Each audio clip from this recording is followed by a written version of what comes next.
जय हिंद, नमस्कार and welcome to the UPSC और जिंदगी नामा। साथियों, आप सबको मालूम है कि इस चैनल पर हम कर रहे हैं विभिन्न क्षेत्रों के विशेषज्ञों से करियर और जिंदगी पर संवाद। साथियों, इस कड़ी में आज हमारे साथ हैं एसएम जकी सर। सर, बहुत बहुत स्वागत है आपका इस कार्यक्रम में। धन्यवाद संदीप, यहाँ बुलाने के लिए। साथियों, जकी सर का थोड़ा परिचय प्राप्त करते हैं जिससे बातचीत आसान हो। सर यूपीएससी के सीनियर मेंटोर हैं। वैसे सीनियर आपको लग नहीं रहे होंगे क्योंकि सर एक्सरसाइज वगैरह बहुत करते हैं, तो काफ़ी फिट हैं। लेकिन सर लगभग 15 वर्षों से सिविल सेवा के अभ्यर्थियों को देश के विभिन्न हिस्सों में जाकर के मार्गदर्शन प्रदान कर रहे हैं और दिल्ली के जो प्रतिष्ठित कोचिंग संस्थान है वहाँ भी सर ने लगातार पढ़ाया है और तमाम विश्वविद्यालयों में सर को मार्गदर्शन के लिए बुलाया जाता है। और सर ऑनलाइन भी बहुत एक्टिवेट रहते हैं और आपका सर एक YouTube चैनल भी है, उस पर भी आप जो है काफ़ी एक्टिव रहते हैं। तो सर हम थोड़ा सा आपसे आज बातचीत की शुरुआत करें। इससे पहले हम जानना चाहेंगे कि आपकी जो अब तक की शैक्षणिक जीवन की यात्रा है वो कैसी रही। देखिए, शैक्षणिक जीवन की अभी तक की यात्रा अगर हम देखें तो मैं चूंकि जामिया से किया ग्रेजुएशन, मतलब मास्टर डिग्री, और उसके बाद मैं विभिन्न कोचिंग संस्था, खास करके जो एक हमदर्द स्टडी सर्किल है जहाँ से आप जानते हैं कि वो अक्सर यूपीएससी का निकलता है, तो वहां से मैंने यूपीएससी किया था, मतलब कोचिंग किया था। उसके साथ ही वहां पे आप देखेंगे तो तकरीबन 2006 मेरा मेंस क्लियर हुआ था, इंटरव्यू में नहीं हो पाया था। तो उसके बाद से मैं, चूंकि पर्यावरण पे मेरा काफी ये था, एक शौक भी था पर्यावरण पे और जो ज्योग्राफी और इससे रिलेटेड, तो मैंने उस वक्त, आप जानते हैं कि 2005 के आसपास में, अगर उस टाइम का अगर हम देखें तो राइट टू इंफॉर्मेशन एक्ट आया, बहुत सारे एक्ट आने लगे। उस वक्त एक थर्ड, जिसको कहते हैं डेवलपमेंट सेक्टर, जिसको हम लोग कहते हैं आजकल के एनजीओ दौर, तो पर्यावरण पे काफी काम चल रहा था। मैंने उस दौरान पर्यावरण पे काफी काम किया, यानी कि जो मेधा पाटकर जी है, जो नर्मदा बचाओ आंदोलन, उनके साथ भी मैंने। अच्छा जी, उनका भी आप देखेंगे फेसबुक हमारा, तो उस पे उनके साथ मेरा फोटो वगैरह सब देखेंगे जब गए थे हम वहाँ। उसके बाद मैं पता चला कि भाई आपको रिसर्च अगर करनी हो तो आप दिल्ली जाइए, और दिल्ली में एक टॉक्सिक लिंक है जो पॉल्यूशन वगैरह पे करता है, ये आपको जंगपुरा। तो वहां मैंने इंटर्नशिप किया तकरीबन 1 साल।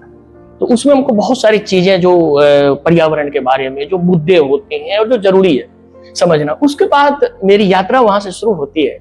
और खास करके बड़ा इंटरेस्टिंग आपको लगेगा, एक जेएनयू के पास ही मुंडरिका है, वहाँ एक हजार्ड सेंटर है, उसको चलाते थे आईआईटी के प्रोफेसर थे, दोनों राय थे, वो चलाते थे। तो उनके साथ भी मैं एक पोल्यूटेड एरिया सिंगरौली, जहाँ से आप लोग आते हैं, सिंगरौली में गया था। और वहाँ पे जो माइनिंग का इम्पैक्ट पड़ रहा, कोयला माइनिंग वहाँ बिहार में सिंगरौली, नहीं यूपी में, वो यूपी और सोनभद्र वाला, हाँ सोनभद्र वाला एरिया, ठीक है। वहाँ पे अब हुआ क्या वहां पे कि वहां पे मैंने वो पूरा जो वहां था, तो वहां चूंकि जानते ही हैं कि सरकार को आप आलोचना करेंगे, तो वहां हम लोग एज ए एक्सपर्ट के तौर पे गए थे और बहुत सारी चीजें हमने देखा किस तरह। उसके बाद मैं चूंकि उस वक्त हमारे बहुत सारे दोस्त कोचिंग फील्ड में आ चुके थे, पढ़ा चुके थे, तो वहां जाके मुझे एक चीज महसूस हुआ। वो ये चीज था, बता रहे हैं क्या महसूस हुआ, कि भाई हम लोग एनजीओ वाले कुछ भी हल्ला कर लो, लेकिन जब तक सिस्टम वाले सेंसिटाइज नहीं होंगे तब तक कुछ नहीं होने वाला। तब मैंने एक छोटे से बैच से सिविल सर्विस की शुरुआत करी, सिविल सर्विसेज कोचिंग दिल्ली आने के बाद, और मैंने कोशिश किया, आप जानते हैं कि बहुत सारी चीजें, तब जाके मैं कोचिंग फील्ड में आया। सर आप कॉफी पीते रहें और चल साथियों, सर से एक लंबी बातचीत करेंगे। आपको दिख तो बहुत यंग रहे होंगे लेकिन वाकई बहुत अनुभवी हैं जकी सर। और जकी सर से मैंने भी ऑनलाइन चीज़ें पढ़ी हैं और काफ़ी अच्छे हमारे कहें तो एक विद्यार्थी और शिक्षक के संबंध रहे हैं। सर मैं जानना चाहूँगा कि आपने लगभग 15 सालों से कोचिंग इंडस्ट्री में काम किया और आपने 15 वर्षों में देखा होगा कि छात्रों के मेंटल स्टेटस में, मतलब कि मानसिकता में जो काफ़ी बदलाव आया। और अभी जो जनरेशन चल रही है वो डिजिटल जनरेशन। मैं समझना चाहूँगा कि जब आप लोगों ने स्टार्ट किया था, या आपका जो स्कूल या कॉलेज लाइफ का जीवन था, या आप जब यूपीएससी के फील्ड में आए प्रिपरेशन करने, तब उसमें और आज की जो डिजिटल जनरेशन है उसकी तैयारी के एनवायरनमेंट में क्या अंतर है? देखिए, दोनों में बेसिक डिफरेंस जो है इंफॉर्मेशन का, आप देखते हैं, यानी उसका बेस इंफॉर्मेशन होता है। मतलब ये हो गया कि जब मैं 2002 में जामिया से मैं मास्टर 2002-2004 मेरा बैच था जामिया, ठीक।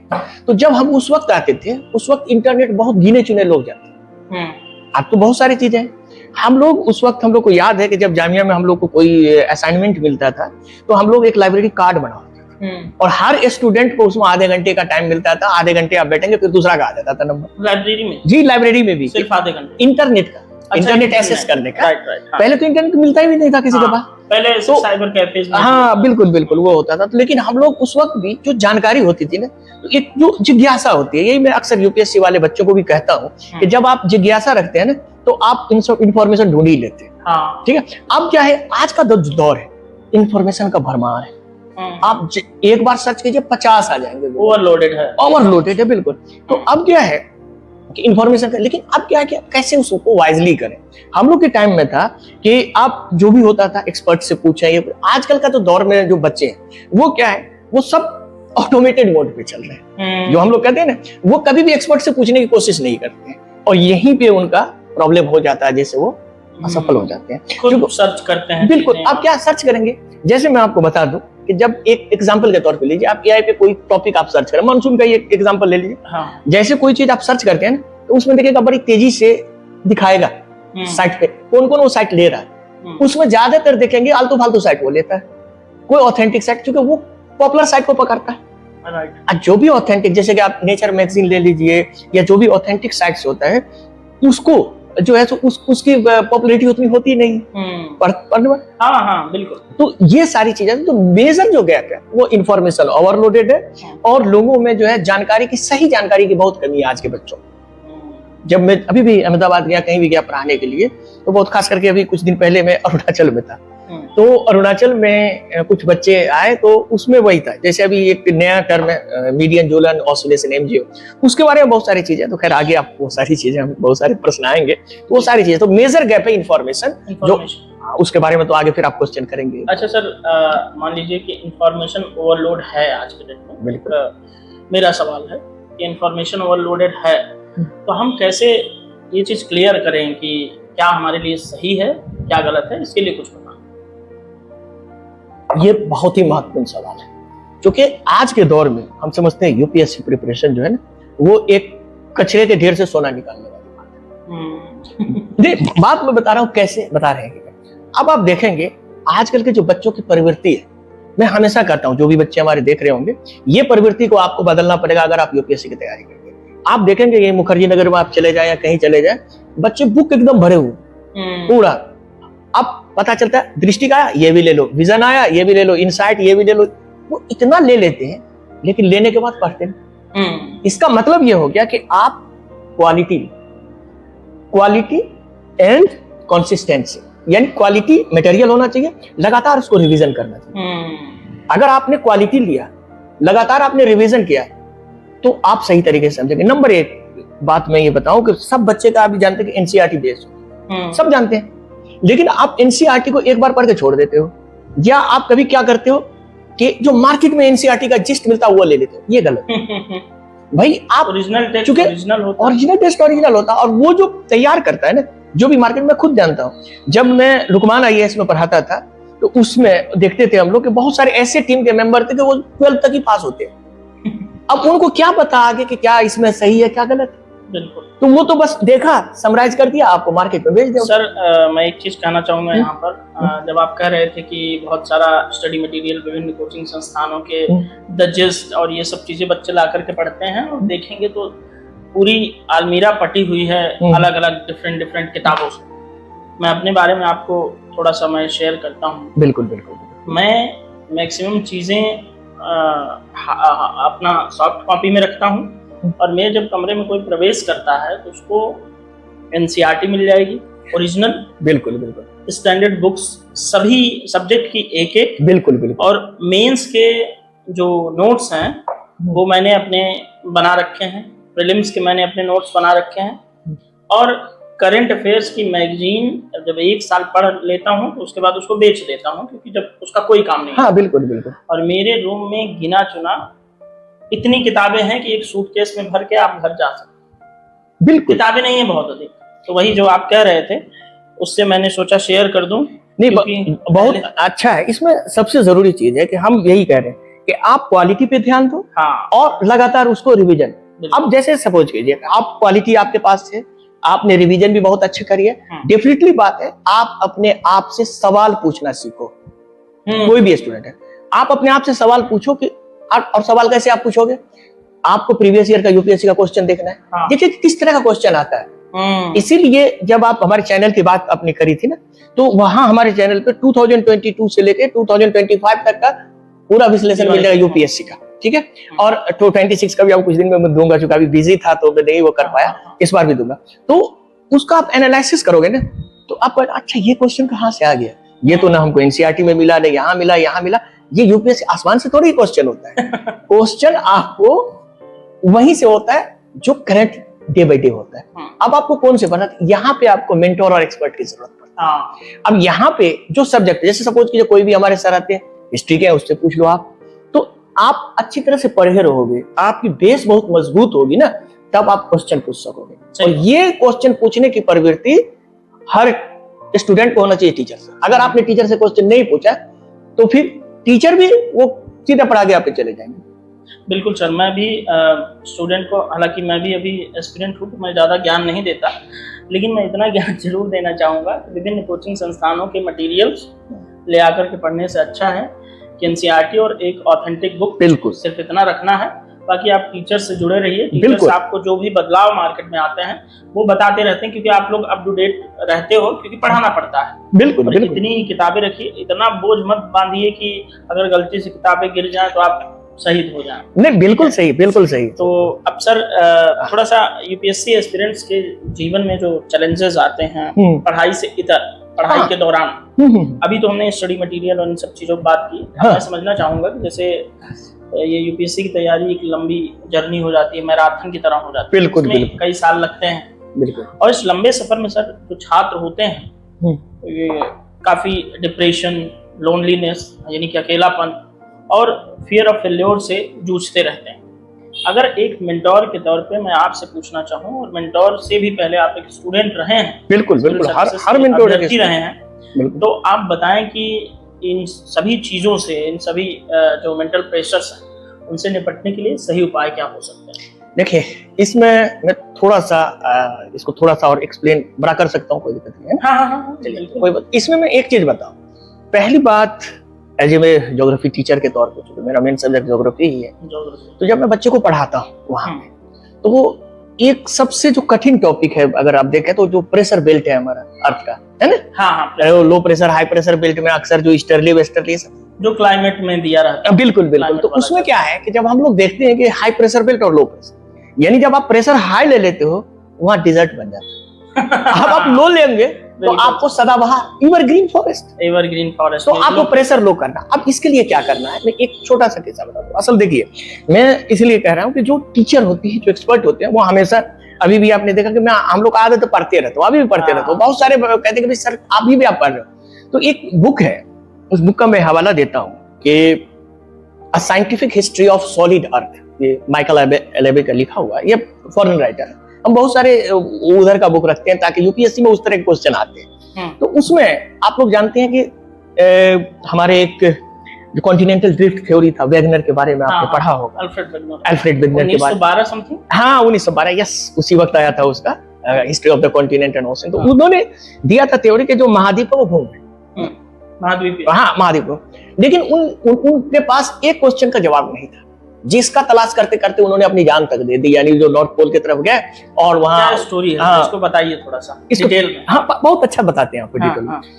तो वेगनर से ये सवाल पूछा गया कि भाई साहब, इतना बड़ा महाद्वीप आप करें मूव कर रहा है साहब, तो कोई भी चीज, एक ये बुक को हम ऐसे करें, जब तक फोर्स नहीं लगाएंगे कैसे मूव कर? सही बात। तो फोर्स क्या है बताइए? मानते हैं आपका एविडेंस सही है, जो उन्होंने एविडेंस दिया कि फॉसिल्स के क्या सवाल था सर जिसका जवाब वो सवाल अभी बता रहे हैं, वो सवाल। तो इसका जवाब आया कि फोर्स कन्वेक्शनल करंट थ्योरी, यानी जो हमारा मेंटल का कन्वेक्शनल करंट है वो मूव करता है इसको। और ये थ्योरी किसने दिया था? आपको अगर याद नहीं होगा तो मैं बता देता हूँ, आर्थर होम्स थे। आर्थर होम्स उन्होंने दिया था, और सारा प्लेट टेक्टोनिक थ्योरी इसी पे टिका हुआ। क्योंकि मेंटल ऐसे ये करता है तो एक प्लेट इधर टकराता है, एक प्लेट इधर टकराता है, ये सारा। अब इस बुक का जो मैंने हवाला दिया, scientific history of the solid earth, इस बुक में एक चैप्टर देखेंगे ना तो आपका मार्मिक वो होगा कि आर्थर होम्स के कैसा, जैसे कि आपने बताया ना कि लंबा ये करने के बाद यूपीएससी के बच्चे लोग डर होता है, एक व्यय होता है और कहीं ना कहीं उनको अपना कॉन्फिडेंस लूज होता है। तो इसमें हम कहते हैं कि इस आर्थर होम्स साहब से सीखना पड़ेगा, क्योंकि उन्होंने थ्योरी तो दिया और जिसपे कॉन्टिनेंटल ड्रिफ्ट थ्योरी का एक आधार मिला कि कैसे, और फिर प्लेट टेक्टोनिक थ्योरी सब मिला के हम लोगों ने करा। अब इसमें हुआ क्या कि ये जो थे साहब आर्थर होम्स, ये 1907-8 की बात उस टाइम में इनको, चूंकि ये उस टाइम में पीएचडी थी जियोलॉजी, इन्होंने पीएचडी करी। उस वक्त लंदन गवर्नमेंट में, मतलब जो ब्रिटिश गवर्नमेंट था, इनको 60 पाउंड सालाना स्कॉलरशिप देता था। क्या देती थी? स्कॉलरशिप। अच्छा, स्कॉलरशिप सालाना 60 पाउंड में। अब 60 पाउंड उसको मिलता था, साल भर का था, नहीं चलता था। फैमिली, अभी लोग फैमिली रहते हैं तो कहां से चलेगा। तो उन्होंने क्या किया, वहां से अपनी यात्रा शुरू कर दी। जियोलॉजिस्ट थे तो मोजाम्बिक, अफ्रीका में मोजाम्बिक कंट्री, वहां के खान में आके उन्होंने अपना सेवा देना शुरू किया। ईस्टर्न कोस्ट पे मोजाम्बिक। हाँ बिल्कुल बिल्कुल, वहां पे खनिज थे और जियोलॉजिस्ट थे, वहां पहुंच गए, इनको जॉब मिल गया, वहां कर रहे थे। लेकिन कहाँ लंदन का रहने वाला व्यक्ति, अभी लोग दिल्ली से गांव चले जाता मोजाम्बिक में, वो बेचारे को मलेरिया पकड़ लिया। फिर वहां से लौट के आ गए बेचारे, बोला हमसे होगा। फिर लंदन में, फिर आखिर में उन्होंने, जैसे हम लोग भी जॉब के लिए भटकते हैं, उस टाइम में भी उनके साथ पीएचडी बंदा के साथ सोचिए। फिर वो क्या किए कि उनको एक कंपनी में, बर्मा जो अभी म्यांमार कहलाता है, वहां चीफ जियोलॉजिस्ट का पद मिल गया, अच्छा खासा पद मिला। ये बहुत खुश हो गए। अपनी वाइफ, बच्चे का नाम नॉर्मन था, वो दोनों को लेके आए और बर्मा चले आए। साहब बर्मा आए, क्या हुआ, वो हम लोग के साथ भी कभी कभी यहाँ हो जाता है कि अभी मैं बताऊं, कोचिंग का नाम नहीं लूंगा नहीं तो फिर वो हो जाएगा, लेकिन कुछ कोचिंग ऐसे हैं जो हम लोग से पढ़ा लेते हैं और फिर गायब हो जाते, पैसे ही नहीं देते। वैसा ही हुआ। अच्छा, आर्थर होम्स के साथ क्या हुआ बर्मा? वही हुआ, कंपनी तो उनको ले गया, काम भी करवाया, बाद में कंपनी उनको कुछ पैसा नहीं दिया, बोला दिवालिया हो। अब इनके साथ ऐसी स्थिति आ गई, इनका बच्चा को वहां डिसेंट्री पकड़ लिया, जो नॉर्मन था, डेथ हो गया। इतनी बुरी हालत, बीवी के साथ किसी तरह ये लंदन आए साहब। अब इनके पास ऐसे हालात थे कि एक एक पैसे को तरस।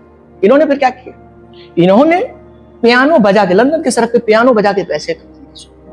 इतना ही नहीं, वो स्क्रैप का जो होता है, कचरे का जो होता है, उससे वैक्यूम क्लीनर लेके ठेला पे बेचना शुरू किया इन्होंने। फिर बाद में इनकी वाइफ का एक कजन था, कजन था मतलब चचेरा भाई जो होता वो था। वो क्या किया कि वो कजन और ये मिलके एशियन आर्टिफैक्ट, जो एशिया से हम लोग जो आर्टिफैक्ट बेचते हैं ना, तो कलात्मक चीज, उसका एक दुकान खोला शॉप। लेकिन देखिए, इतना कठिन परिस्थिति में गुजरने के बाद भी इन्होंने अपने रिसर्च जारी रखा जियोलॉजी।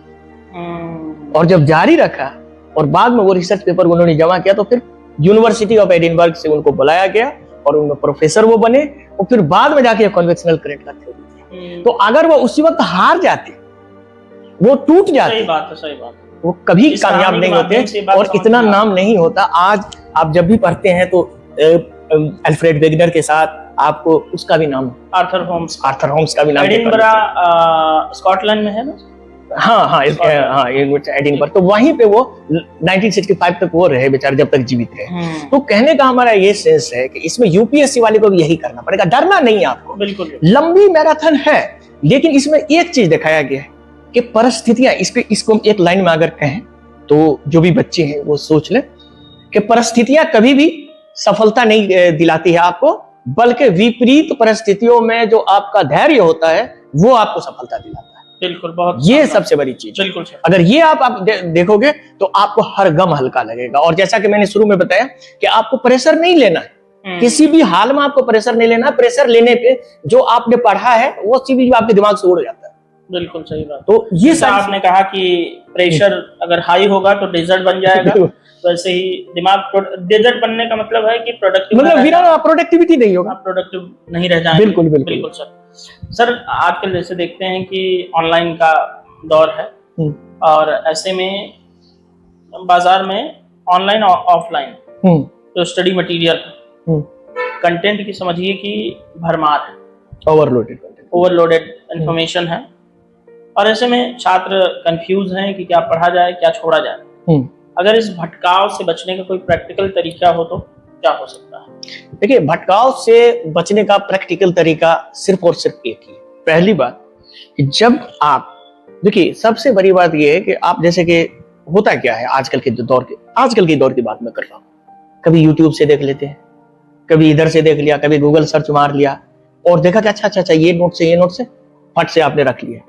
अगली बार पता चला किसी दोस्त, अरे तुमने फलां का नोट नहीं पढ़ा, ये पढ़ लो। भाई, आपको भटकना नहीं है, कोई आप एक रख लो। अगर सपोज करे कोई एक ऑथेंटिक कोचिंग आपने लिया, सर्टेन कोचिंग ए है, ठीक है, उसका आपने लिया, उसी को आप अपने पास रखो। आपने एनसीईआरटी पढ़ा है, जो बेसिक बुक है पढ़ा है, तो इसमें सबसे जरूरी चीज है क्वालिटी मटेरियल। अब क्वालिटी मटेरियल आएगा कहां से? तो क्वालिटी मटेरियल या तो आप खुद बनाओ, नंबर 1। नंबर 2, कोई एक्सपर्ट या जो हो, देखिए कोचिंग में आप जाइए, कोई दिक्कत नहीं है, लेकिन कोई एक ऑथेंटिक कोचिंग, कोई एक ऑथेंटिक एक्सपर्ट आपके पास होना चाहिए। और मैं अक्सर यही सलाह देता हूं कि ये भटकने से अच्छा है आप जितने भी, जैसे कि जामिया आरसी है, ये टेस्ट लेती है, आप टेस्ट लेके चले जाओ, वहां आपको इस भटकाव से ऑलरेडी राहत मिल जाती है, क्योंकि वहां आपको वहां आराम से रहने का मिल जाता है। सारा जो ऑथेंटिक मटेरियल होता है वो एक एक्सपर्ट, जैसे हम लोग भी सलाह देते हैं कि कौन कौन मटेरियल वहां आना चाहिए, वो ऑथेंटिक मटेरियल वहां ऑलरेडी मौजूद रहता है। लाइब्रेरी में जाओ, ऑथेंटिक मटेरियल लो, आपको भटकने की जरूरत ही नहीं। क्या बात है। तो आप भटकाव से जैसे बचना हो तो उसमें है कि आप आजकल का जो दौर है, कभी यूट्यूब में इसका देखा, कभी यूट्यूब में उसका देखा, बहुत सारे मटेरियल्स ले लिए, तो इससे आपको बचना है।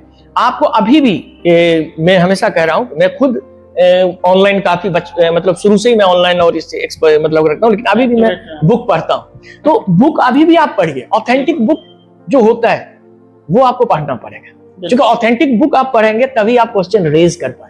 बिल्कुल सही बात, बिल्कुल शानदार सर। चूंकि साथियों ज्योग्राफी के सर टीचर हैं, तो ज्योग्राफी का टीचर होने के नाते तो आपसे आज बहुत सारी बातें ज्योग्राफी की होंगी। जैसे सर समझना ये है कि ज्योग्राफी को बहुत सारे लोग रटते बहुत है ना, मैक्सिमम लोग। बिल्कुल। मैं आपसे समझना चाहता हूँ कि ज्योग्राफी को रटने के बजाय समझने के अप्रोच कैसी होनी चाहिए, और इस पे मैं जब आप इस सवाल का जवाब दें उसके बाद मैं रणनीति पर भी बात करूंगा। बिल्कुल, आप अपना कंप्लीट। चलिए, देखिए बहुत पहले से आप भी शायद सुने होंगे एक फार्मूला, बहुत हम समझते हैं कि बच्चों को स्कूल से ही बताया जाता है अपने लोग के गांव में, कि हिस्ट्री ज्योग्राफी बाबा रात पढ़ो दिन सफा। एक है, तो उनका ये कहना है कि भाई हिस्ट्री ज्योग्राफी ऐसा है कि आप पढ़ोगे रटोगे, वो आज पढ़ोगे कल भूल जाओ। तो सबसे बड़ी चीज है, ये ज्योग्राफी जो है सब्जेक्ट है ही नहीं रखने का। ज्योग्राफी तथ्य पे आधारित है ही नहीं, ये कॉज एंड इफेक्ट पे आधारित है।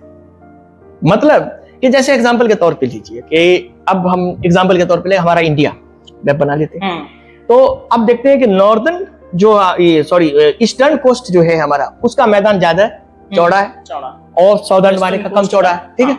तो अब आप देखिए, पहले अक्सर बच्चे ये समझते थे फलां देश की राजधानी क्या है, फलां ये क्या है, फलां पहाड़ कहाँ पे है। ये ज्योग्राफी है ही नहीं, रटने वाला नहीं। नहीं, ये तो ज्योग्राफी है ही नहीं।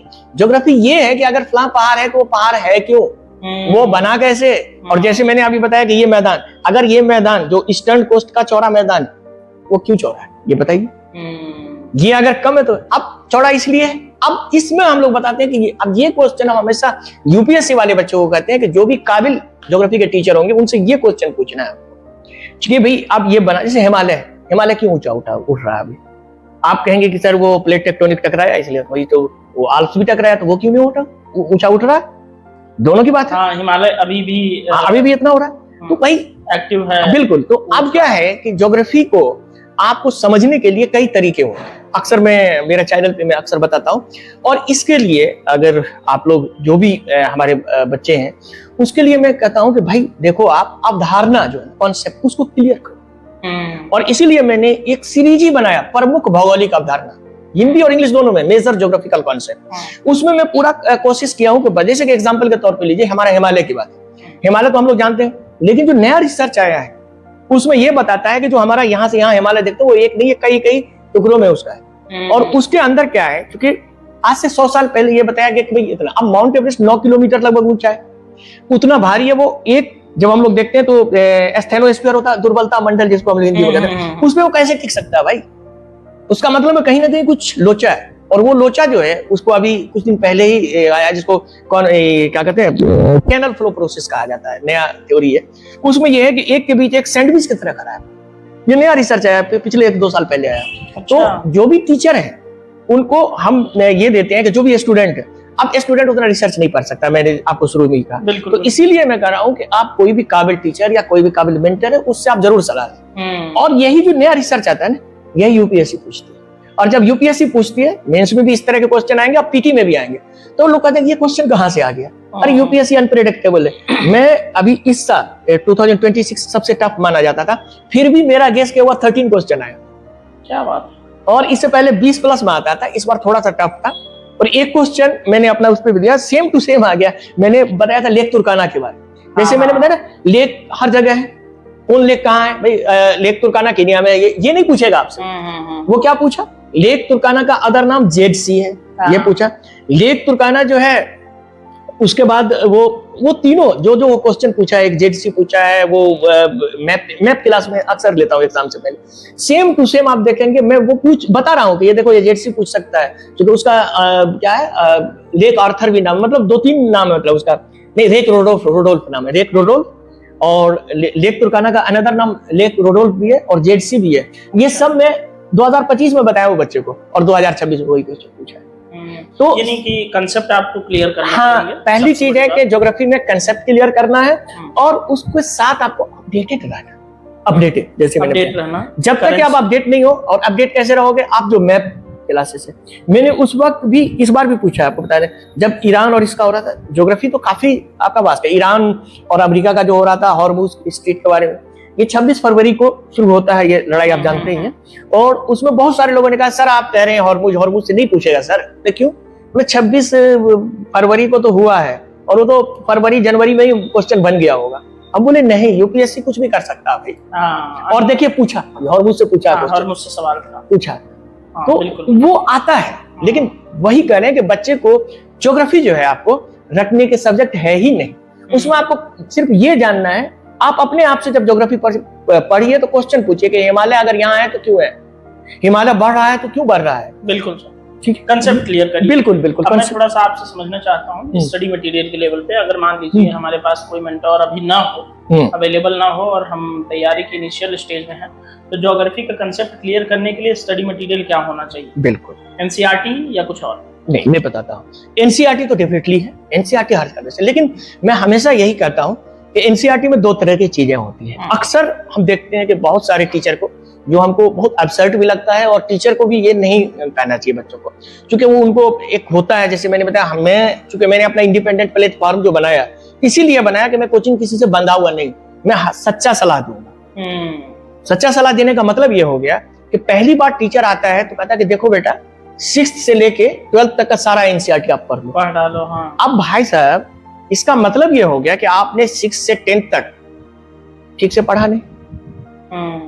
आप जब 10th तक का नॉलेज आपका ढंग का नहीं है, तो आप आईएएस, जो हकीकत है, ये तल्ख हकीकत है, ये कड़वी सच्चाई ये है कि कोई भी यूपीएससी करता है तो आप देखिए थ्रू आउट, भले हो 90% उसमें जीनियस होता है, आईआईटीएन होता है, आपने देखा होगा रिजल्ट में।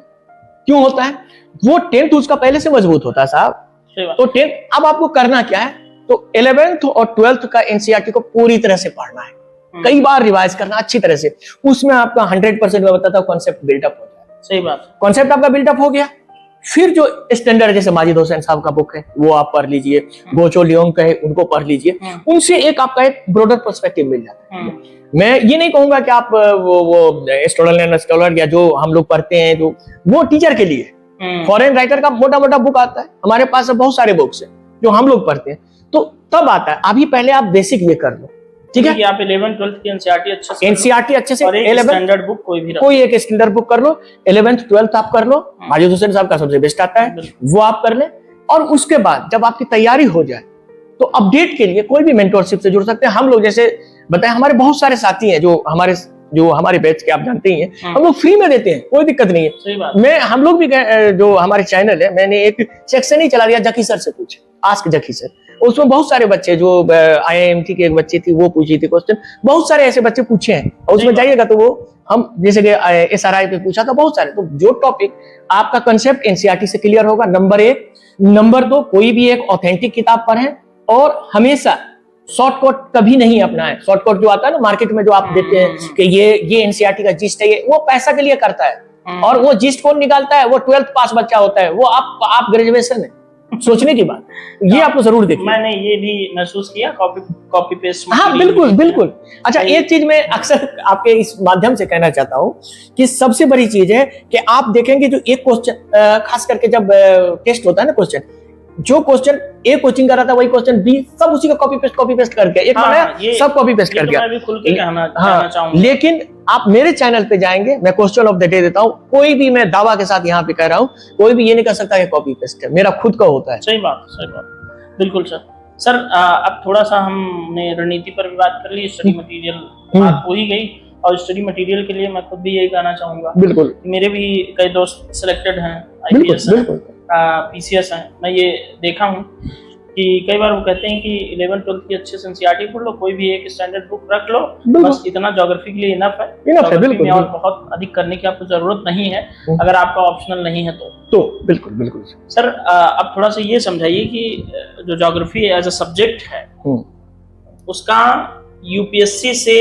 अलग जीवन में क्या रेलेवेंस है, और यूपीएससी की तैयारी के अंतिम चरण में यानी कि इंटरव्यू में इसका कोई रेलेवेंस है ज्योग्राफी का? बिल्कुल बिल्कुल। हम समझते हैं कि ज्योग्राफी जो है ना, वो समझिए कि एक पूरा संसार है। कहीं कैसे, इसमें एक तरफ आप देखते हैं तो आपको इकोनॉमी भी है, इकोनॉमिक ज्योग्राफी, एक तरफ देखते हैं सोशल ज्योग्राफी, एक तरफ देखते हैं कल्चरल ज्योग्राफी, एक तरफ, तो ये पूरा आपका सोशल साइंस से हो गया। दूसरा तरफ आप देखिए तो क्या हो जाता है आपका फिजिकल ज्योग्राफी, पूरी तरह से क्लाइमेटोलॉजी है तो वो पूरा आपका क्लाइमेट से हो गया, क्लाइमेट साइंस से हो गया, जियोलॉजी है। उसी तरह से आप देखेंगे तो ओशिनोग्राफी है, ये सारा चीज दोनों को मिलाइए तो आप देखिए क्या हो जाता है। ये ज्योग्राफी एक तरफ सोशल, एक तरफ नेचुरल, दोनों को मिला देते हैं तो एज ए होल आपका आ जाता है ज्योग्राफी में। अच्छा, ज्योग्राफी का एक चीज और है, मैं ये कहता हूँ कि इसको सिंपल भाषा में कहते हैं mother of all subject, geography को। हर सब्जेक्ट सब क्लियर, बिल्कुल। अच्छा, एक चीज देखिए, हम लोग इसी धरती पे रहते हैं ना, हर चीज में एक एक चीज है। अब एक बहुत पुराना गाना है, हम अक्सर वो सुनते रहते हैं, हमारा रिंगटोन भी मोबाइल में वही है, नीले गगन के तले धरती का प्यार पले, है ना, बहुत पुराना गाना, बहुत पुराना। ऐसे ही जग में आती है सुबह, ऐसे ही शाम ढले, यानी जो दिन रात होता है वो आ गया। अच्छा, उसमें क्या है कि बल्कि उसमें आगे बताते हैं, नदिया का पानी दरिया से मिलके सागर की ओर चले, ये पूरा ड्रेनेज सिस्टम है, जो नदिया का पानी दरिया से मिलके सागर की ओर चले, ज्योग्राफी हो गई। और क्या है कि बेलों से मिलके, उसमें एक एक आप देखेंगे ना। अच्छा, उसका जो सीन है, उस फिल्म में भी सीन देखेंगे पूरा ज्योग्राफिकल, आप पहाड़ से आता है, हम लोग रैपिड्स पर आते हैं, वो सारा सीन आपको नजर आता है। तो एक तो हो गया कि बॉलीवुड वगैरह तो है ही है, नंबर एक वो तो एक हो गया कि आपका तो कल्चरल से आपका जुड़ा हो गया। दूसरा, जो एक सिविल सर्विसेज एस्पायरेंट के लिए या एक सिविल सर्विसेज से इतर इंटरव्यू में, जैसा आपने बताया कि कैसे पूछ सकता है, जैसे कि एग्जांपल आपको अगर ज्योग्राफी का नॉलेज होगा, आप एज ए डीएम और आपका उत्तराखंड हो गया आपका पोस्टेड, है ना, तो अगर आप उत्तराखंड में पोस्टिंग है और आपको कोई एक विकास परियोजना मिल गया साहब, और ये पहाड़ को काट के इतना चौड़ा सड़क करना है, ठीक है, आप सरकार है, नेता है, उनको क्या नॉलेज है? उनको तो नॉलेज ही नहीं है सारी चीजें, तो अब बनाना। हाँ, तो अब वहां पे आप कहेंगे कि नहीं साहब, मैं यहाँ ये नहीं बना सकता। क्यों नहीं बना सकता? ये पूरा हिमालयन जोन जो फ्रीजाइल में अभी तो नया आ गया है, तो अब आपको पता है। तो ज्योग्राफी जो है, एक तरफ ज्योग्राफी है वो रिलेटेड है डिजास्टर मैनेजमेंट से, वो रिलेटेड है आपका फ्लड रिलेशन से, बाढ़ से, सूखा से, और नए नए टर्म क्लाइमेट से। अभी एक नया टर्म आया क्लाइमेट विप्लस, यानी वो क्लाइमेट विप्लस आता है, यानी जिसको आपको वेदर विप्लस भी कहा जाता है। ये एक नया टर्म है, कुछ दिन पहले, करीब 6-7 महीना पहले मैंने पढ़ा था, ये नया मैगजीन, नेचर मैगजीन में आया। उसमें है क्या कि जैसे आपने अचानक देखा होगा, अचानक हिमालय में जोरदार बारिश हो गई और फिर अचानक रुक गई। तो ये जो अचानक चेंजेस होता है ना, उसी को कहते हैं विप्लस। अब इसमें होता क्या है कि जब क्लाइमेट चेंज से गर्मी बढ़ रही है, ग्लोबल वार्मिंग हो रहा है, तो 1 डिग्री गर्मी बढ़ने से आपको तकरीबन जो एयर का वाटर कैपेसिटी कैप्चर करने के 10% से भी ज्यादा हो जाता है। तो वो क्या होगा कि ज्यादा वाटर कैप्चर कर लेगा। जब ज्यादा वाटर कैप्चर करेगा तो वो ज्यादा बारिश करेगा, और जब ज्यादा वाटर कैप्चर कर लिया तो इसका जो सॉइल के अंदर था, जहां से वो लिया, वो ज्यादा ले लिया तो और ज्यादा सूखा होगा। तो अचानक एक तरफ सूखा और अचानक एक तरफ बाढ़। तो इस तरह से ज्योग्राफी में, मतलब आपका इंटरव्यू में ये पूछा जा सकता है कि भाई अगर आप हिमालय में आपको पोस्टिंग कर दिया जाए तब आप कैसे वहां रिएक्ट करेंगे? नंबर एक। नंबर दो, अगर कोस्टल एरिया में आपका आंध्र प्रदेश में हो गया तो जो अभी सी लेवल राइजिंग है उसका आप कैसे करेंगे? तो ये सारा जो फिनोमेनन आपको समझना जरूरी है।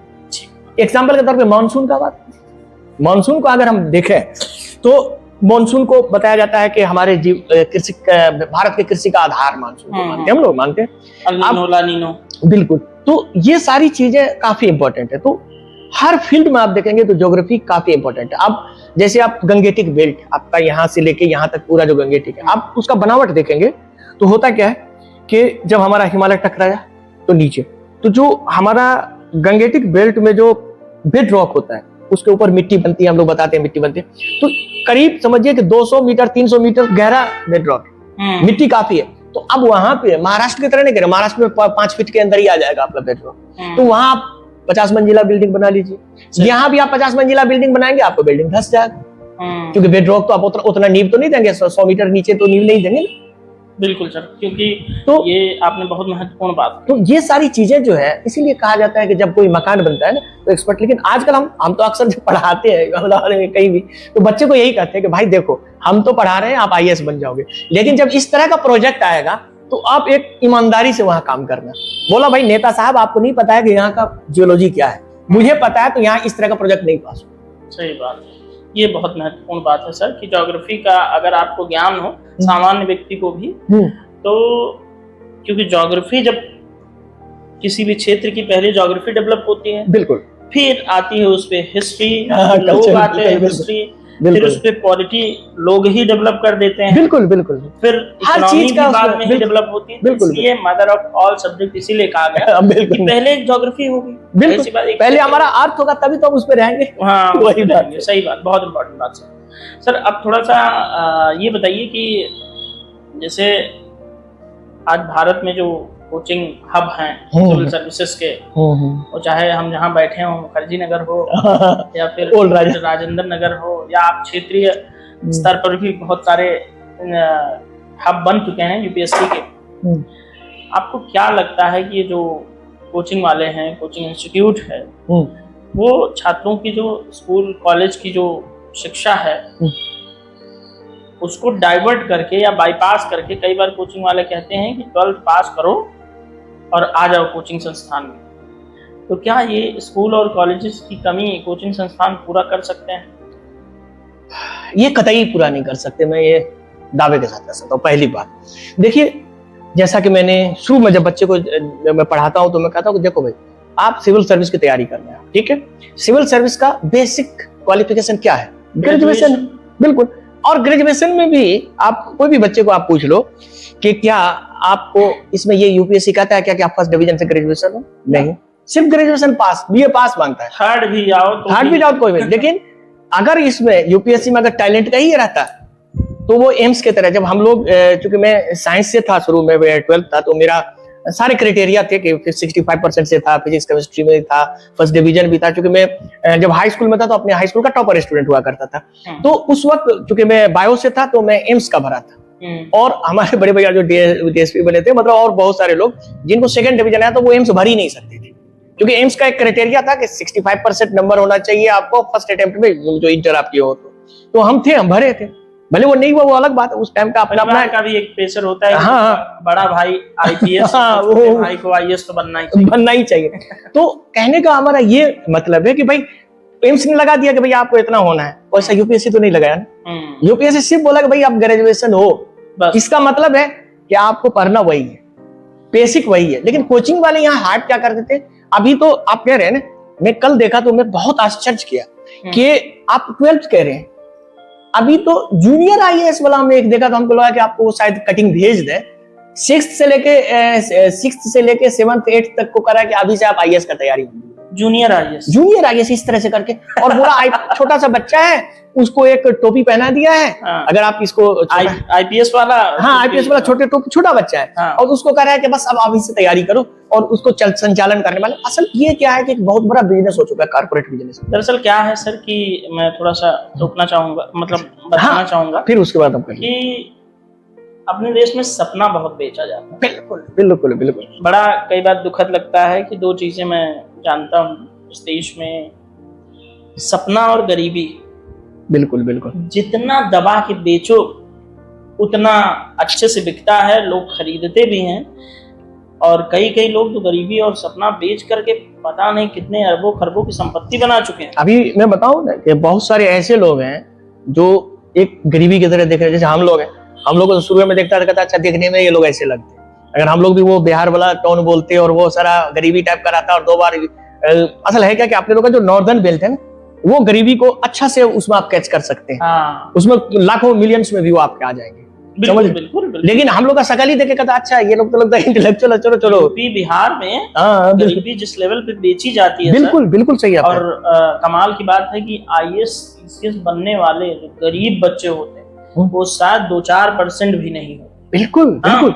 लेकिन एक लड़के का अगर गलती से कहीं, एक्सेप्शनल तो हर जगह होता है, बिल्कुल बिल्कुल एक्सेप्शन, क्योंकि मैं ये नहीं कह रहा हूँ गरीब है कोई इकोनॉमिक कंडीशन, मतलब गरीबी से सिर्फ इकोनॉमिक कंडीशन, इकोनॉमिक कंडीशन खराब है तो इसका मतलब ये नहीं बच्चा टैलेंटेड नहीं हो सकता, लेकिन टैलेंटेड होते हैं परंतु एक्सेप्शनल। क्योंकि जब आप गरीब हैं इस देश में, यानी कि इकोनॉमिक कंडीशन अच्छी नहीं, आप अच्छे संस्थान में अच्छे स्कूलों में पढ़े नहीं रहेंगे तो ऑटोमेटिकली आपकी जो एजुकेशन सिस्टम है उसमें आप अच्छे से एंगेज नहीं कर पाएंगे, तो आप पढ़ने में उतने अच्छे नहीं होंगे कि आप IAS क्रैक करें। लेकिन एक बच्चा हो जाएगा, इतना भुनाया जाएगा मीडिया पे, गरीब का बच्चा, पेट्रोल पंप वाले का बच्चा, रिक्शा वाले का बच्चा, मतलब हद।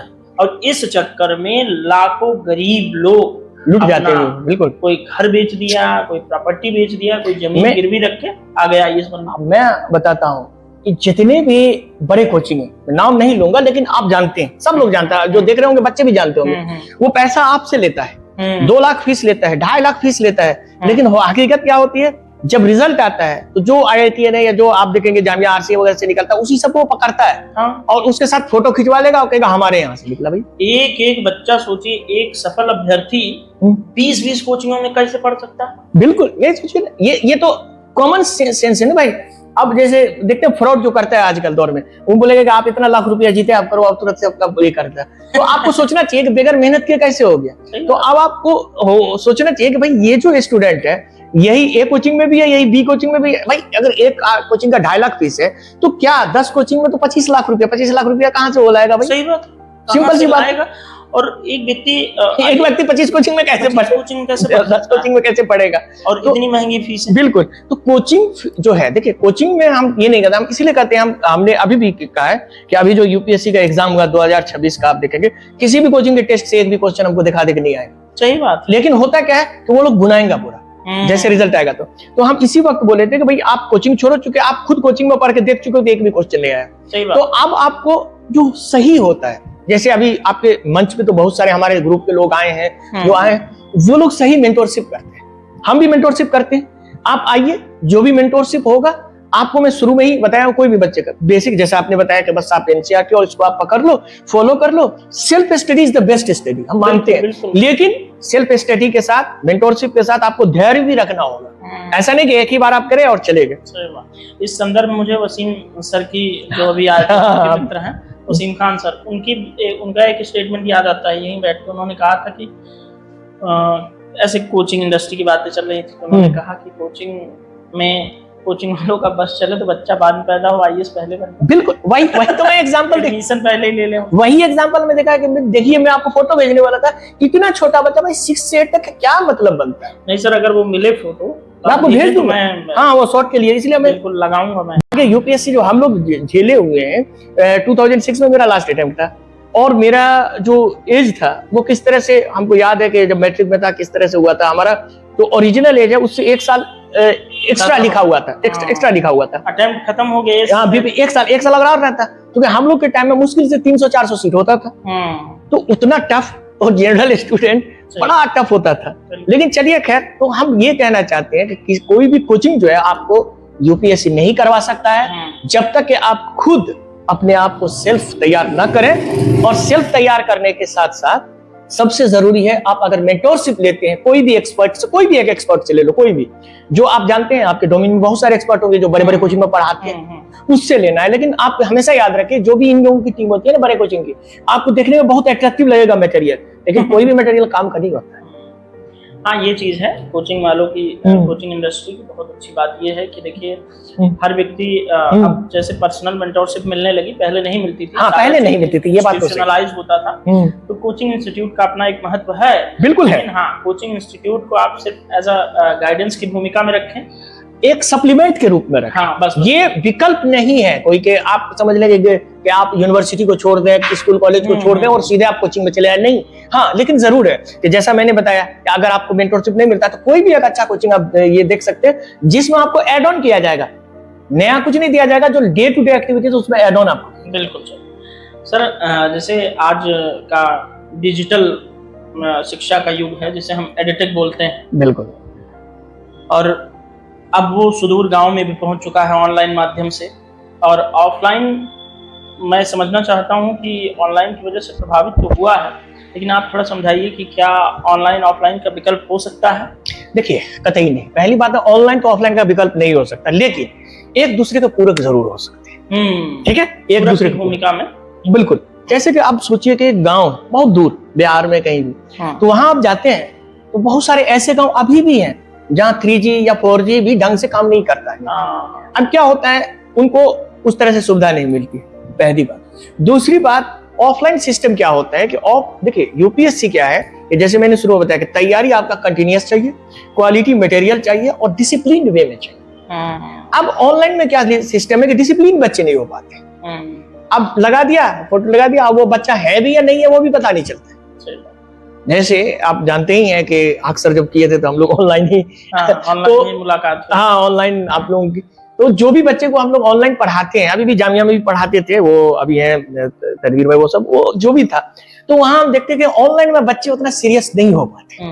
ऑफलाइन में क्या है कि टीचर सामने देखता है, और जब सामने देखता है तो हाँ, एक जरूर है कि ऑनलाइन ऑफलाइन दोनों आप कर सकते हैं। इवन हो सकता है कि आज से 5 साल बाद या 6 साल बाद जब 6G टाइप का आ जाएगा नेटवर्क, जिसको अभी चाइना में, मैंने कुछ दिन पहले ही अपना वीडियो उसमें दिया, 6G लॉन्च हो गया चाइना के अंदर, चाइना में लॉन्च हो गया, इंडिया में भी आएगा।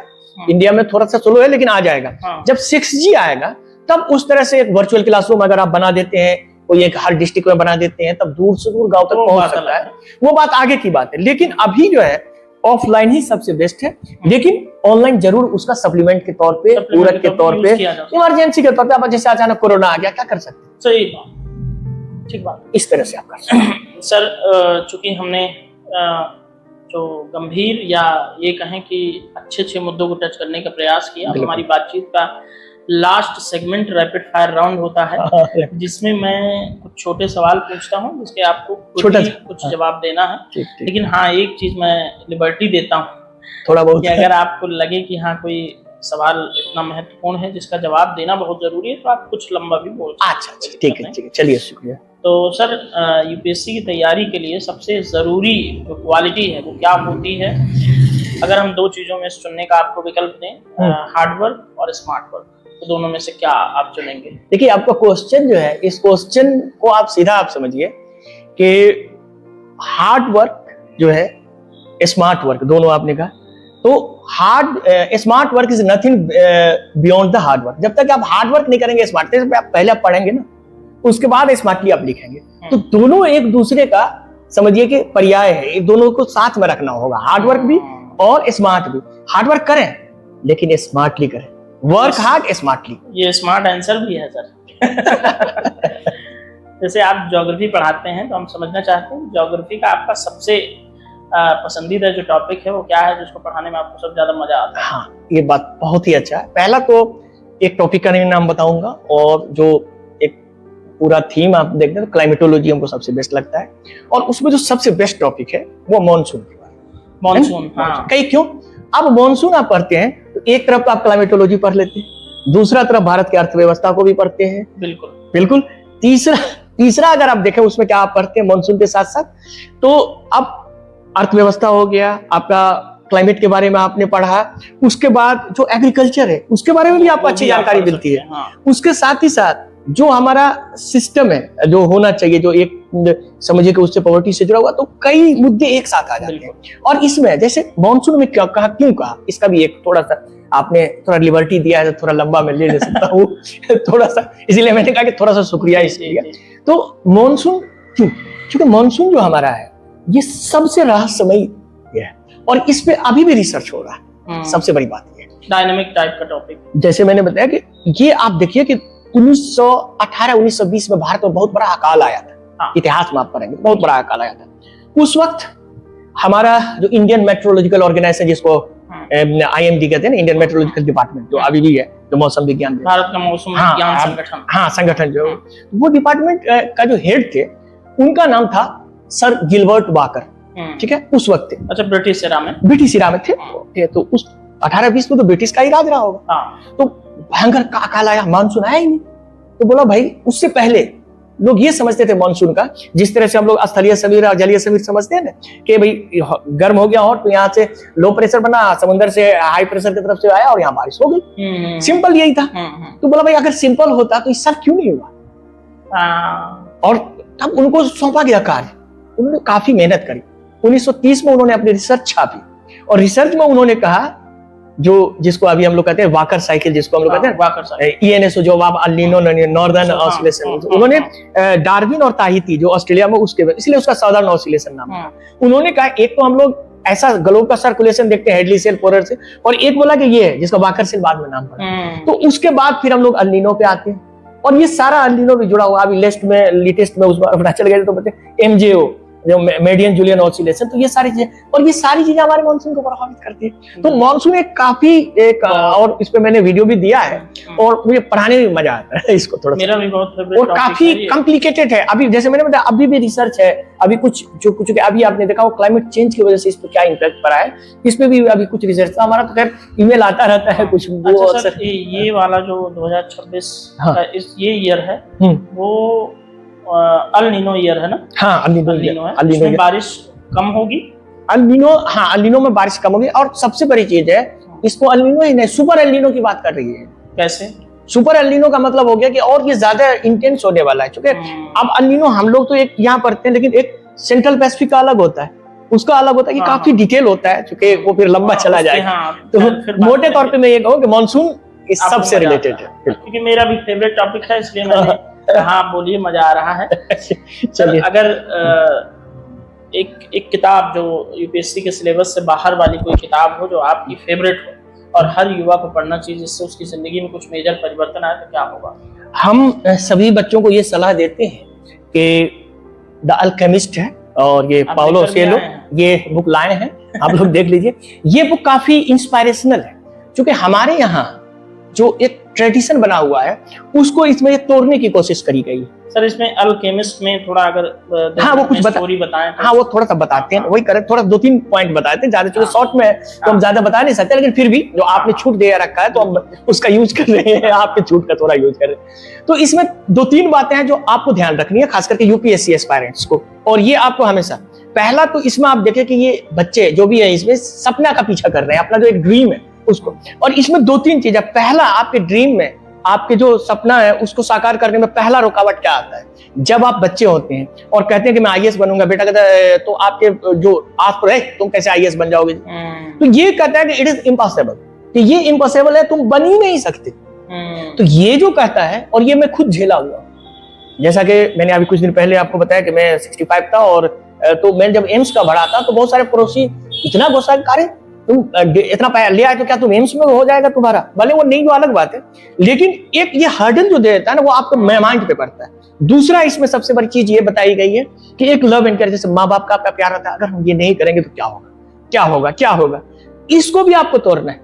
और तीसरा, फियर ऑफ डिफीट, असफलता का डर, हम असफल हो जाएंगे, ये हो जाएंगे। तो इस सब को अगर आप पढ़े रखेंगे, वैसे टाइम नहीं है ना मेरा आपको और डिटेल का, तो मोटे तौर पे आप ये समझिए कि इसमें आपको निरंतरता और अपने सपना को लगातार आप पीछे करें तो आप यूपीएससी आराम से कर सकते हैं। तो ये एक अच्छी किताब है जो आपके जीवन में परिवर्तन ला सकता है, कि कैसा इसने वहां से, आप देखिए पिरामिड, मतलब किस तरह से इन्होंने अपने जो है सो सपना का पीछा किया, और फाइनली आपको, तो फाइनली अगर आप करेंगे, धैर्य के साथ अपने सपना का पीछा करेंगे, तो आपको IAS बनने से भी कोई इतना। जैसे विकास देवी कीर्ति सर इस बात की एक मोरल ऑफ द स्टोरी बोलते हैं कि क्यों डरे कि जिंदगी में क्या होगा, कुछ नहीं होगा तो तजुर्बा होगा। बिल्कुल बिल्कुल, सीधी बात, बिल्कुल। तो इसलिए लाइफ में कभी डरना नहीं चाहिए कि हम IAS नहीं बने तो क्या होगा, PCS नहीं बने तो। अरे कुछ तो बढ़िया होगा। बिल्कुल, जिंदगी थोड़ा ही है ऐसे भाई। आईएएस पीसीएस का इतना वास्ट सिलेबस है, इतना बड़ा सिलेबस है और इतनी कॉम्प्रिहेंसिव स्टडी होती है। कॉम्प्रिहेंसिव, सब का एक्सपर्ट वही तो करेंगे। यदि आपने एक बार पढ़ लिया तो आप किसी भी क्षेत्र के बादशाह बनने से आपको रोक नहीं सकते। बिल्कुल। सर अब थोड़ा सा हम समझना चाहते हैं कि दिल्ली जैसे संस्थान, दिल्ली जैसे शहरों में या गांव में दिल्ली आके पढ़ाई करें, रीजनल सेंटर पे पढ़ाई करें, या गाँव में ऑनलाइन स्टडी के माध्यम से पढ़ सकते हैं? देखिए, अच्छा ठीक है, बोल दीजिए। अब ऑनलाइन की मैं बात करूं तो जैसा कि मैंने शुरू में बताया कि ऑनलाइन एक सप्लीमेंट के तौर पे आप कर सकते हैं कहीं भी, लेकिन दिल्ली का जो एक माहौल है, हमेशा हमने देखा है कि दिल्ली में बहुत सारे ऐसे रेसिडेंशियल कोचिंग भी है, जैसे कि हमदर्द का आप देख सकते हैं, जामिया का देख सकते हैं। वहां आप आते हैं तो सार्थक होता है। एक गांव में रह के भी अच्छे से आप तैयारी कर सकते हैं और उसका टेस्ट आप दे सकते हैं। उसमें आप आ गए तो वहां एक सबसे बड़ा माहौल आपको मिलता है कि उसमें सारे बच्चे उस लेवल के होते हैं जो आप उसमें आराम से पढ़े हुए हैं। दूसरा, अगर आप कोचिंग सेलेक्ट करें तो पहला दिल्ली का ऑथेंटिक उस तरह के कोचिंग देखेंगे जिसमें अच्छे मेंटोर आपको मिले। ऐसा नहीं कि कोई भी कोचिंग में आप उठाया चला गया, बहुत सारे ऐसे होते हैं। ठग कोचिंग यहाँ बहुत है दिल्ली में। सही बात। तो ये ठग से थोड़ा बचा जाए और आप मतलब जैसे गांव में भी है, कोई भी हो, तो एक अच्छे एक्सपर्ट से या किसी अच्छे से सलाह ले लीजिए। और अगर कोई रेसिडेंशियल अच्छे से कोचिंग में आपका हो जाए तो बहुत अच्छी बात है। हम तो समझते हैं कि सरकार को भी इस दिशा में, जैसे यूपी गवर्नमेंट अभी चलाया था अभ्युदय योजना, जिसमें मैंने भी पढ़ा था, तो अभ्युदय योजना, इस तरह से बहुत सारी ऐसी योजनाएं हैं जिसमें गरीब बच्चे भी पढ़ सकते हैं। तो अगर आप में टैलेंट है तो आप टेस्ट दीजिए और पढ़िए। और ये हमेशा याद रखिएगा, मैं शुरू से ही कहता हूँ कि यूपीएससी की जो तैयारी है वो अदर कंपटीशन से काफी अलग होता है। इसमें समझ की जरूरत है। बिल्कुल। इसमें ये कहा जाता है कि ये सिलेबस हो गया, ये किताबें हो गई, जब आपने पढ़ लिया तो अब बताओ इन पढ़ी हुई किताबों के अलावा आपने अपने इनसे क्या निकाला। बिल्कुल, यही है आईएएस की तैयारी। बिल्कुल। सर मान लीजिए कोई छात्र है, सिविल सर्विसेज की तैयारी कर रहा है, काफी लंबा समय हो गया, बार बार असफल हो रहा है, तो जब उससे मान लीजिए आपकी मुलाकात हो जाए तो क्या कहेंगे उससे? देखिए, मैं तो यही कहूंगा कि जो सफलता है या असफलता है, ये पहली बात, अगर आपने ईमानदारी से मेहनत की है तो ये आप आज नहीं तो कल जरूर सफल होंगे, क्योंकि ये आपके हाथ की बात नहीं है। जैसा कि एग्जांपल के तौर पे बहुत सारे, इस बार जो मैं गया था, मतलब इसमें तकरीबन वहां गया तो करीब 5-7 बच्चे इस बार क्रैक किए यूपीपीटी, लेकिन बाकी नहीं किए। तो मैंने सबको यही समझाया बच्चे को कि भाई देखिए, ये आपके हाथ की बात नहीं थी, लेकिन आपने जो पढ़ा, जितना मैंने रिपोर्ट इंडेक्स पढ़ाया, वो आपको कभी बेकार नहीं जाएगा। और यूपीएससी में सिर्फ डीएम ही नहीं होता है, या आप आईएएससी की बात नहीं कर रहे, यूपीएससी से बियॉन्ड भी है। आप एक सुने होंगे, सितारों से आगे जहां और भी है। तो बस आप समझिए कि अब अगर बार बार असफल हो रहे हैं तो आप एक चीज जरूर देखिए कि आप अपने पुराने इस पे देखिए कि आपकी गलती कहां हो रही है, पहली बात। दूसरी बात, बार बार असफल होने में कुछ विद्यार्थियों को मैंने देखा है कि कुछ चीजें ऐसी होती हैं जो मेहनत तो बहुत करते हैं, लेकिन दूसरा ये है कि अनऑथेंटिक, मतलब जो ऑथेंटिक है ही नहीं, उसको आप नेसेसरी पढ़ रहे हैं। आपको लगता है मेहनत कर रहे हैं, लेकिन वो मेहनत होता नहीं है।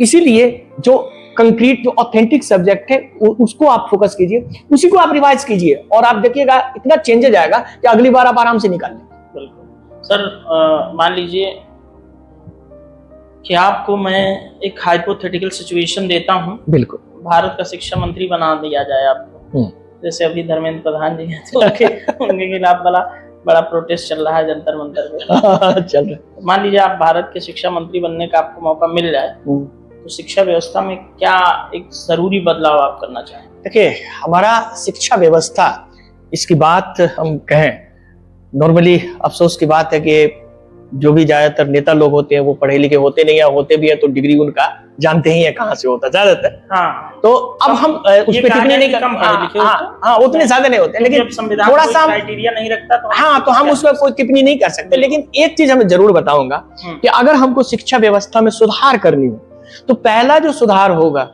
जो हमारा, तो पहली बात तो ये है कि जैसे देखिए, बहुत सारी चीजें, जैसे एग्जांपल के तौर पे लीजिए, आप बुलेट ट्रेन की बात अगर करते हैं एग्जांपल के तौर पे, तो क्या होता है, हम अपने एक्सपर्ट को जापान भेजते हैं कि जापान का बुलेट ट्रेन कैसा हो, कि जाइए देखिए ठीक है। तो अगर आप शिक्षा व्यवस्था की बात करते हैं कि हमारा शिक्षा व्यवस्था कैसा होना चाहिए, किस तरह का सुधार होना चाहिए, तो आपको देखना चाहिए स्कैंडिनेवियन कंट्री को। हमेशा जो भी वर्ल्ड का रिपोर्ट आता है उस पर टॉप पे रहता है। अब आप देखेंगे उसका मॉडल क्या है, मैं बताता हूँ क्या है मॉडल। उसमें जो भी बच्चे होते हैं उसको क्रिटिकल थिंकिंग पर जोर दिया जाता है। कि कैसे आप क्वेश्चन, छोटा बच्चा है भाई और उसको बताया जाता है कि आप ये कर लो, रटने की बात ही नहीं है, वहां अंक का बात ही नहीं है, वो किस तरह से कोलैबोरेशन कर पाए, किस तरह से ये कर पाए। तो आप उस मॉडल को अगर आप अपनाएं तो पहला मैं यही सलाह दूंगा, अगर मैं शिक्षा मंत्री बना तो कोई बात ही नहीं, लेकिन अगर मान लिया एग्जाम्पल के तौर पे दूं कि जो भी हमारे गवर्नमेंट वाले हैं उनको मैं यही सलाह दूंगा कि जो भी हमारे एक्सपर्ट है वो एक बार इस स्कैंडिनेवियन कंट्री का दौरा करें, उनके शिक्षा व्यवस्था को देखें क्यों इतना अच्छा है कि हमेशा वो लोग टॉप पे रहते हैं। ठीक है, तो इनको अगर आप जरूर इंप्लीमेंट करें, जिसमें क्रिटिकल थिंकिंग है, उसमें बच्चों की एक्टिविटीज से रिलेटेड होता क्या है, हम लोग आप देखेंगे जो झारखंड बिहार वगैरह हम लोग के इधर जो भी है, बच्चे को क्या होता है 10 क्वेश्चन गेस किया, उसको रट लिया, पास कर गया। ये सबसे बड़ा ड्रॉबैक है हमारे शिक्षा सिस्टम में। बिल्कुल बिल्कुल वैसा नहीं होना चाहिए। आप अगर एक चैप्टर देते हैं ना, उस चैप्टर में क्या है, उसमें क्या है, देखिए हम लोग जब यहाँ आए ना तो देखिए दिल्ली का चाहे जेएनयू आप देख ले, जामिया देख ले, इनका सिस्टम अलग है अदर से। अब यहाँ जामिया में मान लिया जैसे सपोज करें आपने कोई टॉपिक लेना हो, ज्योग्राफी या कोई भी सब्जेक्ट, तो आप वहां जाके पहले देखिए कि उसका रॉक कैसा है, स्ट्रक्चर कैसा, तब समझेंगे, रटने से थोड़ा ही होता है। तो इसीलिए जो क्रिटिकल थिंकिंग है वो सबसे पहला चीज बहुत इंपॉर्टेंट है। सर इस बातचीत का आखिरी सवाल, इसको आप रैपिड फायर समझिए, लंबा सवाल समझिए, जैसा भी समझिए, ये अब जो इस बातचीत की हैंडल है वो आपके हाथ में है। सर आज के जो भावी IAS IPS PCS अधिकारी हैं और जो आपके बहुत सारे विद्यार्थी भी हैं जो आपको देख रहे होंगे और जो नहीं भी विद्यार्थी हैं, क्योंकि एक शिक्षक किसी के पास पहुंचे ना पहुंचे वो सारे उसके विद्यार्थी ही होते हैं। तो मैं आपसे चाहूंगा कि अपने विद्यार्थियों को सफलता का कुछ ऐसा मंत्र या संदेश दे जाएं जिनसे उनकी सफलता जो है सुनिश्चित हो जाए। देखिए जो भी भावी अभ्यर्थी हैं, पहला मैं इसमें बताऊं कि आपका ईमानदारी, ऑनेस्टी सबसे बड़ी जरूरी चीज होता है। और लेकिन इसमें एक मंत्र मैं आपको देना चाहूंगा, उस मंत्र को आप इस तरह से कह सकते हैं कि निरंतर प्रयास, यानी धीरे धीरे निरंतर प्रयास ही आपकी सफलता की कुंजी है। आपने एक कविता सुना होगा, जो भी बच्चे नहीं, वो एक ये भी है कि इसको कहते हैं करत करत अभ्यास जरीवत होत सुजान, रसरी यावत जात के सिर पर पड़त निशान। बिल्कुल, तो ये जो है ये मंत्र बहुत बड़ा मंत्र है इसके अंदर, कि आप अगर लगातार प्रयास कर रहे हैं, आपके पास मटेरियल बहुत अच्छा है, तो फिर आपको IAS बनने से कोई रोक नहीं सकता है। लेकिन निरंतरता होनी चाहिए, आपको टूटना नहीं चाहिए। जैसा कि मैंने बताया अभी बहुत सारे इस पॉडकास्ट में आपने देखा होगा कि मैंने आर्थर होम्स का कहानी सुनाया, इस अल्केमिस्ट का कहानी सुनाया, तो इससे आप ये समझिए कि धैर्य के साथ निरंतर प्रयास ही आपको सकता है। बहुत शानदार सर। जबकि सर इस बातचीत के लिए आपका सबसे पहले बहुत ज्यादा शुक्रिया। और आप एक अच्छे शिक्षक हैं और मेरा हमेशा प्रयास रहता है कि कोचिंग इंडस्ट्री के जो शिक्षक हैं, जो अच्छे शिक्षक हैं, भले वो ऑनलाइन बहुत मशहूर नहीं हैं, लेकिन वो एक अच्छे शिक्षक हैं, उनको बुला करके उनका व्यावसायिकता से दूर जब वो कहीं बैठते हैं ऐसे मंच पे, तो वो बच्चों को ऐसी बातें बताते हैं जो कहीं किसी कोचिंग संस्थान में कोई पैसे लेकर के नहीं बताता। इसलिए चूंकि मैं बीमार हूँ, यानी कि एक अभ्यर्थी हूँ, तो मैं दर्द समझता हूँ बच्चों का। शिक्षक भी एक अभ्यर्थी ही होता है, समझिए हम भी एक स्टूडेंट थे किसी जमाने में, जैसा कि आपने कहा, तो हर शिक्षक एक स्टूडेंट के तौर पे ही होता है। और मैं हमेशा ये सोचता हूँ कि देखिए आप लोग जो भी देख रहे हैं, थोड़ा सा एक में शब्द जोड़ दो कि हमेशा निरंतर सीखने का प्रयास कीजिए। ऐसा नहीं होता है, इसमें थोड़ा सा एक कहानी में शेयर कर। हाँ, तो एक कहानी ये है कि बहुत साल पहले की बात है, जब शुरू हमारा एयरलाइन शुरू हुआ था, तो 2 लोग जा रहे थे, एक जापानी था और एक बगल में हमारे इंडियन थे कोई, तो जा रहे थे एरोप्लेन में बैठ के। वहां एक जापान का अक्सर आप लोग देखते हैं कि जापान का जो एज होता है वो 90 से प्लस ही सब जीते, सब बूढ़े बूढ़े होते हैं। हाँ, जीवन प्रत्याशा जो लाइफ एक्सपेक्टेंसी ज्यादा होते हैं, तो 90 प्लस ईयर के रहे होंगे और वो चाइनीज भाषा सीख रहे थे वो बैठ के। तो इंडियन बोला इतना एज का है आप और आप सीख रहे हैं, तो बोला कि उसको बोला जापानी को कि भाई आप इस एज में सीख रहे हो, सीख के क्या करोगे? तो वो सीधा सवाल पूछता है, आर यू इंडियन? क्या तुम हिंदुस्तानी हो?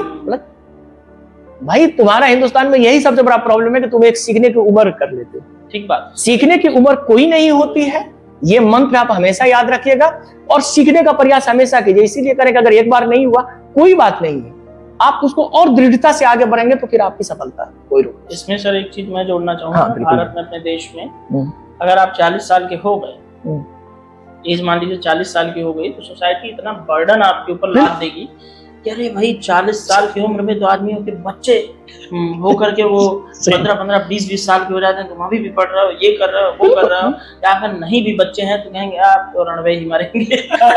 बिल्कुल बिल्कुल ऐसे नहीं बोलते हैं। बिल्कुल। तो जो जापान वाली स्टोरी सुनाई आपने वो एकदम करेक्ट है कि वो देखिए कितना हमारे लिए भी बड़ा सोचने का विषय होना चाहिए। सोचने सीखने जापानी व्यक्ति कह रहा है आर यू इंडियन। बिल्कुल, मतलब सोचिए तब जापान एक ऐसा कंट्री जिसपे साहब 2 एटम बम गिरा हुआ हो, 1945 में गिरा हो, और आज देखिए चाइना भी डेवलप नहीं है लेकिन जापान डेवलप कंट्री।